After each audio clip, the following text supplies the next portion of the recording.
అందరికీ నమస్కారం. ఈ రోజున ఈ ప్రెస్ మీట్ నిర్వహించడానికి గల ముఖ్య ఉద్దేశం మరి ఈ రాష్ట్రంలో హెల్త్ కేర్కి సంబంధించి ఆరోగ్యశ్రీకి సంబంధించి ఆరోగ్యశ్రీ బిల్స్కి సంబంధించి మరి ఏ విధంగా ఈరోజు ఈ రాష్ట్రంలో పరిస్థితులు నెలకొన్నవి అనేటువంటిది మాట్లాడదామని ఈ ప్రెస్ మీట్ని కండక్ట్ చేయడం జరుగుతూ ఉంది. మనం చూసుకున్నట్టయితే ఏ దేశంలోనైనా ఏ రాష్ట్రంలోనైనా అట్మోస్ట్ టాప్ ప్రయారిటీ అనేది హెల్త్కి ఇవ్వడం అనేది జరుగుతుంటుంది. అట్ ద సేమ్ టైం మన రాష్ట్రంలో కూడా 2019 నుంచి 2024 వరకు వైఎస్ జగన్మోహన్ రెడ్డి గారి నాయకత్వంలోని మా ప్రభుత్వంలో మరి ఏ విధంగా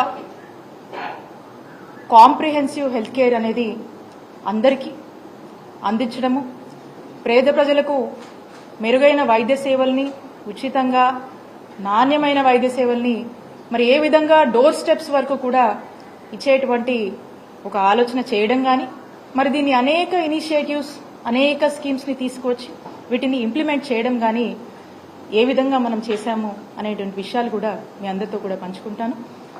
మీరు చూసినట్టయితే మరి ఆరోగ్యశ్రీ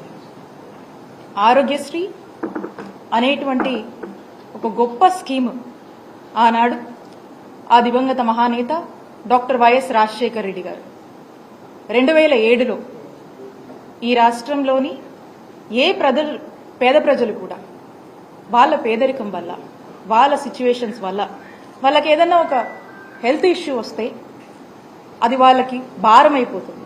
ఆ బర్డన్ని ఆ పేదవాడు తట్టుకోలేడు.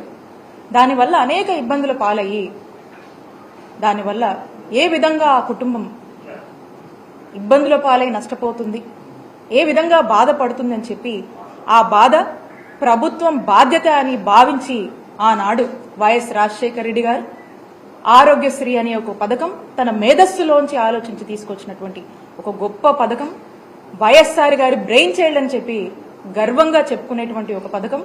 అప్పటి నుంచి ఇప్పటి వరకు కూడా ఈరోజు దేశం మొత్తం గుర్తించుకునేటువంటి ఒక పథకం, ప్రతి తెలుగువాడు కూడా గర్వంగా చెప్పుకునేటువంటి ఒక పథకం ఈ ఆరోగ్యశ్రీ పథకం అని చెప్పొచ్చు. మరి అలాంటి ఆరోగ్యశ్రీ పథకం అప్పుడు వైఎస్ఆర్ గారి హయాంలో మొదలై అప్పటి నుంచి కూడా అంచెలంచెలుగా కూడా ఏ విధంగా మరి జగన్మోహన్ రెడ్డి గారి ప్రభుత్వంలో మనము ఎంత గొప్పగా దీన్ని అమలు చేశామని మనం చెప్పొచ్చు. మరి ఆ మధ్యలో వచ్చినటువంటి ప్రభుత్వాలు కొంత వాళ్ళు ఏ విధంగా అంత ప్రయారిటీ ఇవ్వకపోవడం, ఏ విధంగా నిర్లక్ష్యం చేశారు అనేటువంటి విషయాల్ని కూడా మరి గత ప్రభుత్వాల్లో మనం చూసాం.